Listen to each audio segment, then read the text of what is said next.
Alex stood by the river, staring at the early morning sky. The soft fog hovered over Oakville, and the distant hum of the town hadn't yet reached him. For a moment, a question echoed in his mind. Can I really make it? Can I really do something big? He grew up in the small town of Oakville. His parents worked at the local school, living a simple, quiet life. Money was tight, and opportunities were limited. But Alex had always dreamed bigger. One day, he wanted to leave Oakville, move to a big city, and create his own path. Most kids his age spent their days playing sports or hanging out, but Alex's eyes were on something else: college, technology, big projects, and a future far beyond his hometown. He spent nights coding on his laptop under the dim glow of his desk lamp, and afternoons walking through the local park, imagining what life could be outside Oakville.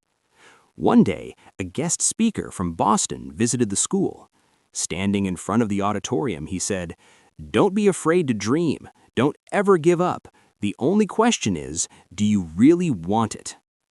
Alex didn't say anything aloud, but in his mind he answered, "Yes, I'm coming for it.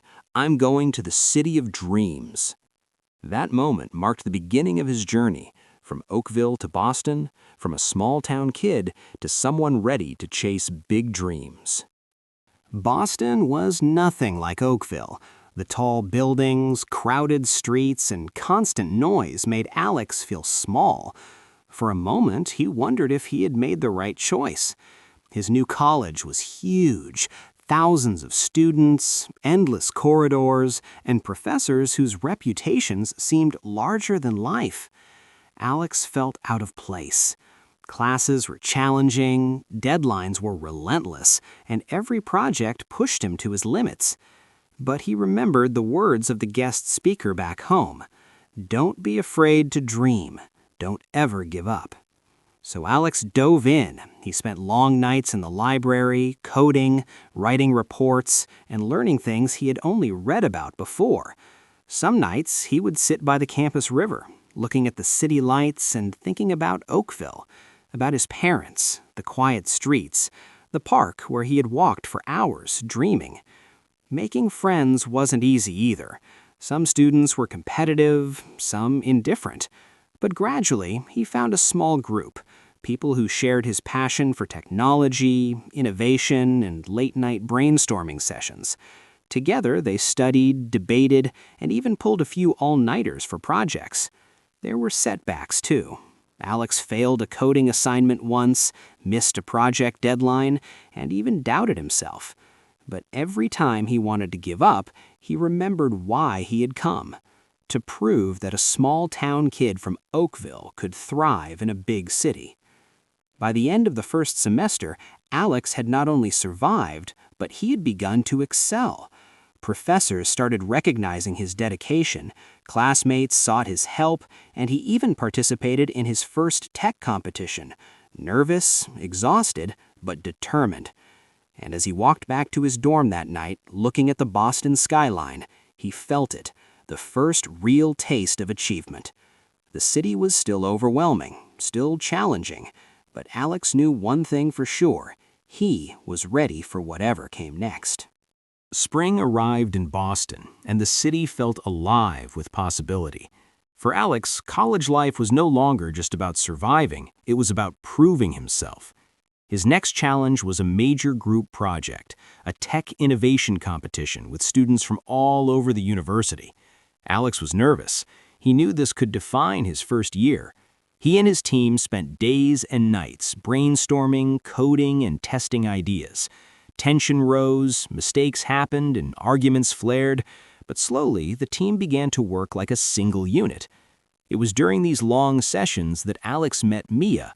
She was smart, focused, and fearless when it came to tackling problems. At first, they clashed over ideas, but soon a mutual respect and something more started to grow. Mia pushed Alex to think differently, to take risks he wouldn't have considered on his own. Outside the classroom, Boston was a mix of excitement and distraction. Late-night study sessions, coffee-fueled debates, and walks along the Charles River became part of his routine. He missed Oakville sometimes, the quiet streets, the familiar faces, but Boston had become a new kind of home. The competition day arrived. Alex's hands shook as he presented their project. Screens lit up, codes ran perfectly, and judges nodded. When the results were announced, their team had won first place. The thrill of victory was intoxicating. Alex looked at Mia and smiled, feeling that first real spark of belonging in a city that had once felt so overwhelming. But success didn't make the challenges disappear. Classes were harder, deadlines more relentless, and new projects demanded more creativity than ever before. Alex learned that progress was not linear. Some days were victories, others were lessons learned through failure. Still, each challenge reinforced his belief. He had come a long way from Oakville, and he was capable of even more. Every late night, every setback, every small victory, they were building him into someone ready for bigger dreams, bigger cities, and even bigger challenges. By the start of his final year, Alex had changed. The nervous, uncertain kid from Oakville had grown into a confident young man, capable of facing challenges head-on. His biggest test yet was the university's annual tech showcase, a competition that attracted students and professionals from across Boston. This time, the stakes were higher, the audience larger, and the expectations enormous.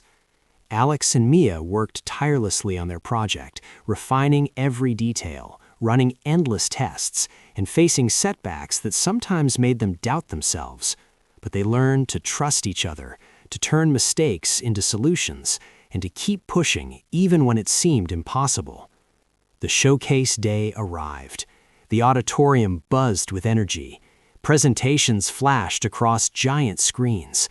When Alex stepped forward, he felt a calmness he had never known before. This was his moment. He spoke clearly, demonstrating their innovative project. Codes executed perfectly, the design impressed the judges, and the audience responded with applause. When the final results were announced, Alex's team had won the top prize. Cheers, congratulations, and flashes of cameras surrounded him. But Alex's mind was somewhere else. He thought of Oakville, of the quiet river, of his parents who had worked so hard to support him. Every struggle, every sleepless night had led to this moment. Later that evening, Alex stood on a balcony overlooking the city skyline. The lights of Boston stretched endlessly before him. He felt proud, not just for the victory, but for the journey. The boy who had once doubted himself was now someone who could dream bigger than he had ever imagined. Mia joined him, smiling. "You did it," she said. Alex nodded. "No," he replied. "We did it, together." For the first time, Alex realized that success wasn't just about awards or recognition. It was about growth, perseverance, and the people who walked alongside him. And as the lights of Boston reflected in his eyes, he knew this was only the beginning. The world was vast, and his dreams were even bigger. Months passed after the showcase, and Alex began stepping into the professional world. Boston no longer felt intimidating. It had become a playground of opportunities. He received his first job offer at a leading tech firm, a position he had dreamed about since arriving in the city. Walking through the bustling office on his first day, Alex remembered the foggy mornings by Oakville River, the nights spent coding under a dim lamp, and the sacrifices his parents had made. Even with the job, life was still full of challenges. Projects were tougher, deadlines tighter, and expectations higher. But Alex now understood something he had learned through every setback and victory. The journey never truly ends. There is always a new challenge, a new idea, a new dream. He stayed connected with Mia, who had also grown into a remarkable professional. Together, they tackled projects, shared successes, and pushed each other to think bigger than ever. But Alex never forgot Oakville. Every summer, he returned to the small town, helping the local school with technology programs and mentoring kids who dreamed big, just like he once had. Standing again by a quiet river, this time in Oakville, yet with Boston's skyline in his mind, Alex smiled. He had achieved what he once thought impossible. The boy who had asked, "Can I really make it?" now knew the answer. He had made it. And this was only the beginning. Because dreams, he realized, were not about where you start. They were about the courage to keep moving, the resilience to keep learning, and the heart to inspire others along the way.